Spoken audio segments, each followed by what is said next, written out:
So, you can find the derivative of a polynomial. But what does that number actually mean? It's not just an abstract result. It represents the instantaneous direction of a curve. It's the gradient of the tangent. Imagine a car driving along a winding road. The tangent is the direction your headlights are pointing at any single instant. It's a straight line that just kisses the curve at that one point, perfectly matching its slope. To find the equation of this line, you need two things. First, a point on the road, your exact coordinates.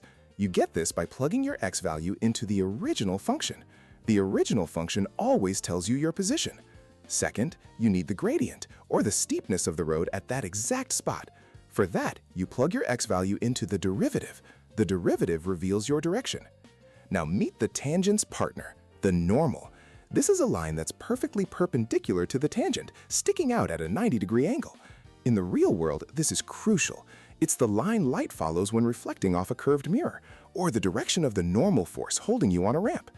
Its gradient has a simple, clean relationship with the tangent. It's the negative reciprocal. If your tangent's gradient is 10, the normal's is -1/10.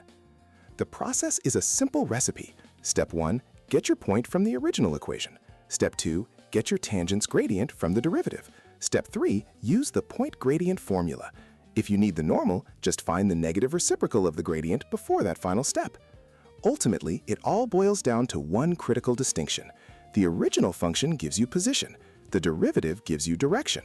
One tells you where you are, and the other tells you where you're going.